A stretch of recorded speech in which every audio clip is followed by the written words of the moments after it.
ನಡೆದಂತಹ ಕೌನ್ಸಿಲ್ ಸಭೆಯಲ್ಲಿ ಸುದೇ ನಾವು ಒಂದು ವಿಷಯವನ್ನು ಪ್ರಸ್ತಾಪ ಮಾಡಿದೆವು ಮತ್ತು ನಾವು 5/3/2024 ಸುದೇ ಒಂದು ಇಲ್ಲೊಂದು ಮನವಿ ಕೊಟ್ಟಿದ್ದೆವು.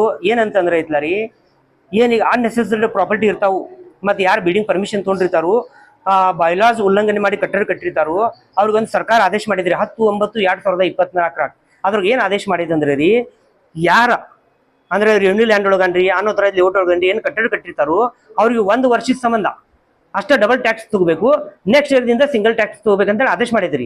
ಅದು ಯಾವಾಗ ಮಾಡಿದ ಆದೇಶ ಅಂದ್ರೆ 10/9/2024 ನಂದು ಅನಿಸಿಕೆ ಪ್ರಕಾರ ಏನಿದ್ರಿ 10/9/24 ಮಾಡೈತಂದ್ರ ಈಗ ನಾವು 24-25 ಅನ್ನೆಸರಿ ಪ್ರಾಪರ್ಟಿ ಇರ್ಬೋದು, ಏನು ಕಟ್ಟಡದ ಬೈಲಾಸ್ ವೈಲೇಷನ್ ಮಾಡಿ ಏನು ಕಟ್ಟಡ ಕಟ್ಟಿರ್ತಾರೋ ಅವ್ರಿಗೆ ಯಾವಾಗ ಡಬಲ್ ಟ್ಯಾಕ್ಸ್ ಆಲ್ರೆಡಿ ತೊಗೊಂಡಾರ್ರಿ. ಇನ್ನು ನೆಕ್ಸ್ಟ್ 25-26 ನನ್ನ ಪ್ರಕಾರ ಸಿಂಗಲ್ ತಗೋಬೇಕಿತ್ತು. ಆದ್ರೆ ಅವಾಗ ನಾವು ಅದ್ರ ಕಡೆ ಲಕ್ಷ ಕೊಡ್ಲಿಲ್ಲ ಮತ್ತು ಇವರು ಮಾಡ್ಲಿಲ್ಲ. ಮತ್ತೆ ಈ ಸುದೇ ಐತ್ಲಾರಿ ನಾವು ಮತ್ತೆ ಅದನ್ನ ಮನಗಂಡ ಐತ್ಲಾರಿ ಮತ್ತೆ ಅವ್ರಿಗೊಂದು ಮನವಿ ಕೊಟ್ಟಿವು 5/3/2024 ಹಿಂಗ ಆಗೈತ್ರಿ, ಹಿಂಗ ಇದ್ರ ಬಗ್ಗೆ ನೀವು ಕ್ರಮ ತಗೋಬೇಕಂತೇಳಿ ಅಂದ. ಆದ್ರೆ ಇವತ್ತಿಗೆ ಏಪ್ರಿಲ್ಗಿನ ಒಂದ್ ನಾಳಿಂದ ಮತ್ತೆ ಈಗ ಟ್ಯಾಕ್ಸ್ ಇನ್ನು ಮತ್ತೆ ಮಂದಿ ತುಂಬ್ತಾರ, ಎಷ್ಟೋ ಮಂದಿ ಗೊತ್ತಿರಂಗಿಲ್ಲ ಡಬಲ್ ಟ್ಯಾಕ್ಸ್ ತುಂಬ ಹೋಗ್ಬಿಡ್ತಾರ್ರಿ.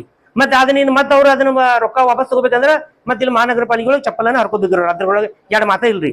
ಅದಕ್ಕೆ ಈಗ ನಾವು ಇವತ್ತು ಇಲ್ಲಿ ಕುಂತು ಬಿಟ್ಟಿದೀವ. ಯಾಕಂದ್ರೆ ಯಾರ ಈಗ 24-25 ಡಬಲ್ ಟ್ಯಾಕ್ಸ್ ಕಟ್ಟಾರು ಅವ್ರಿಗೆ ಸರ್ಕಾರದ ಆದೇಶದ ಪ್ರಕಾರ ಅವ್ರಿಗೆ ಸಿಂಗಲ್ ಟ್ಯಾಕ್ಸ್ ಮಾಡಬೇಕು. ಒನ್ ಟೈಮ್ ಅಷ್ಟೇ ಡಬಲ್ ಟ್ಯಾಕ್ಸ್ ಅಂತೇಳಿ ಸರ್ಕಾರ ಮಾನ್ಯ ಕರ್ನಾಟಕ ರಾಜ್ಯ ಸರ್ಕಾರ ಆದೇಶ ಮಾಡಿದ್ರಿ. ಅದು ಬಡ ಜನರಿಗೆ ಒಂದು ಅನುಕೂಲ ಆಗೋ ದೃಷ್ಟಿಯಿಂದ ಮಾಡಿದ್ರಿ. ಆದ್ರೆ ಇಲ್ಲಿ ಮಹಾನಗರ ಪಾಲಿಕೆ ಒಳಗೆ ಬೆಳಗಾವಿ ಮಹಾನಗರ ಪಾಲಿಕೆ ಒಳಗ ಅದ್ರ ಮ್ಯಾಗ ಐತ್ಲಾರಿ ಯಾವ್ದೇ ಕ್ರಮ ಜರುಗಿಸ್ತಾ ಇಲ್ಲ. ಅದಕ್ಕೆ ಇದು ಮಾಡೋ ತನಕ ಐತ್ಲಾರಿ ನಾವು ಇಲ್ಲೇ ಕುಂಡಿರ್ತೀವಿ ಅಂತೇಳಿ ಇವತ್ತು ತಮ್ಮ ಮುಖಾಂತರನೇ ಎಲ್ಲರಿಗೂ ಹೇಳ್ತೇನೆ ರೀ. ಯಾಕಂದ್ರೆ ಬೆಳಗಾವಿ ಒಳಗೆ ಬಹಳಷ್ಟು ಮಂದಿ ಬಡ ಜನರು ಅದಾರ್ರಿ. ಪಾಪ ಅವ್ರು ಕಮ್ಮಿ ರೊಕ್ಕಕ್ಕೆ ಸಿಗ್ತಂತ ಅಂತ ಜಾಗವನ್ನು ತೊಗೊಂಡು ಕಟ್ಟಿರ್ತಾರ. ಆದ್ರೆ ಇವತ್ತು ಪರಿಸ್ಥಿತಿ ಏನಾಗಿದ್ರಿ ಅವ್ರದ, ಇವತ್ತು ಅವ್ರದ್ದು ರೊಕ್ಕ ಹೇರಾತಾರ್ರಿ ಇಲ್ಲಿ ಮಹಾನಗರ ಪಾಲಿಕೆ ಒಳಗ್ರಿ.